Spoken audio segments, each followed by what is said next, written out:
Meenakshi Faculty of Occupational Therapy. Admission open for BOT and MOT. Apply now.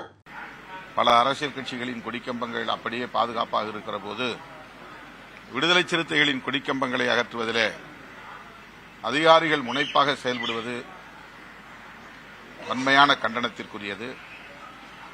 நீதிமன்றத்திலே முறையிட்டிருக்கிறோம். திமுக, காங்கிரஸ் போன்ற அரசியல் கட்சிகள் இந்த அரசியல் உரிமைகளை பாதுகாக்க முன்வர வேண்டும். பொது இடங்கள் எவ்வளவோ பிற காரணங்களுக்காக ஆக்கிரமிப்பு செய்யப்பட்டிருக்கின்றன.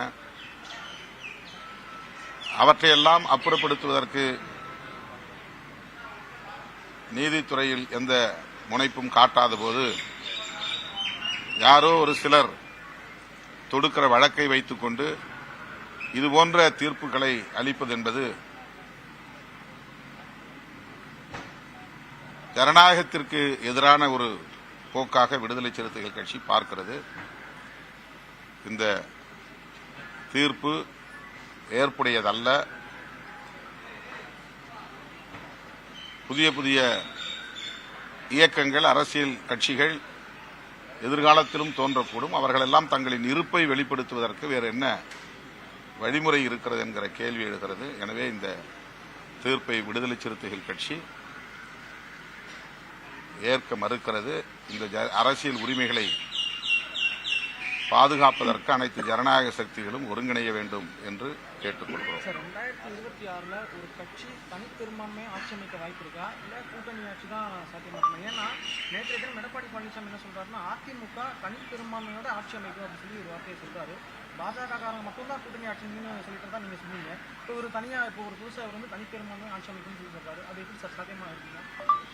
ஏற்கனவே இதை பற்றி நான் சொல்லியிருக்கிறேன். அமித்ஷா அவர்கள் மட்டும்தான் திரும்ப திரும்ப கூட்டணி ஆட்சி என்ற கருத்தை சொல்லி வருகிறார். இதுவரையில் அதிமுக தலைவர், அவருடைய பொதுச் செயலாளர் திரு எடப்பாடி பழனிசாமி அவர்கள் எந்த கருத்தையுமே சொல்லாமல் மௌனம் காக்கிறார் என்று குறிப்பிட்டிருந்தேன். தற்போது அவர் அதற்கு விடையளித்திருக்கிறார். அவர் சொல்லியிருக்கிற பதில் பாஜகவுக்குத்தான் என்பதை நம்மால் புரிந்து கொள்ள முடிகிறது. கூட்டணி ஆட்சி இங்கு இல்லை, அதிமுக அதற்கு உடன்படாது என்கிற விடையை பாஜகவினருக்குத்தான் சொல்லியிருக்கிறார் என்பதை எளிதாக புரிந்து கொள்ள முடிகிறது. அதேபோல அதிமுகவை எந்த கொம்பனாலும் கபலீகரம் செய்ய முடியாது என்ற கருத்தையும் பதிவு செய்திருக்கிறார். கபலீகரம் செய்வதற்கு யார் முயற்சிக்கிறார்கள் என்பதையும் அவர் தெளிவுபடுத்த வேண்டும். அதிமுகவை திமுக தலைமையிலான கட்சிகள் கபலீகரம் செய்ய முயற்சிக்க வாய்ப்பில்லை. அப்படி ஒரு முயற்சி மேற்கொள்ளவும் முடியாது.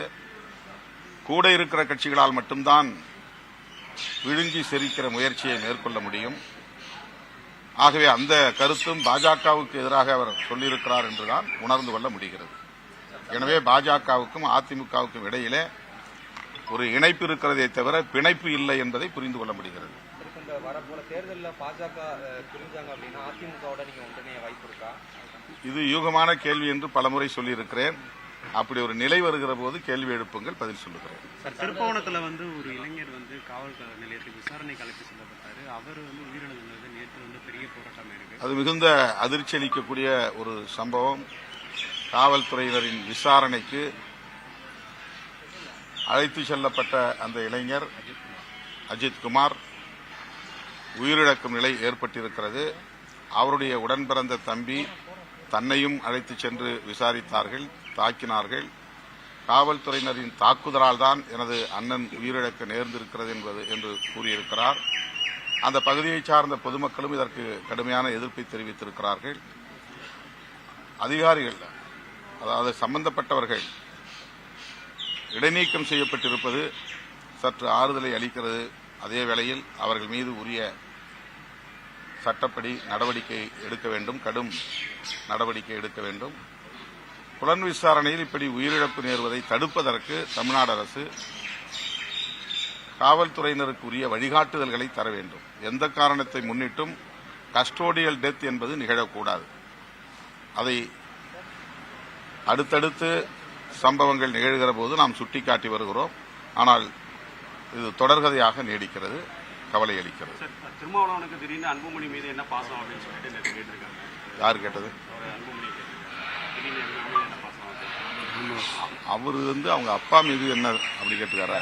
திருமாவளவனுக்கு என்ன பாசம், ராமதாஸ் மேல என்ன பாசம் அப்படின்னு சொல்லி கேட்டிருக்காரு. அது திமுக பாசம் என்பது ஒரு வலிமையான வார்த்தை. நாங்கள் குறிப்பிட்டது அந்த அடிப்படையால் அல்ல.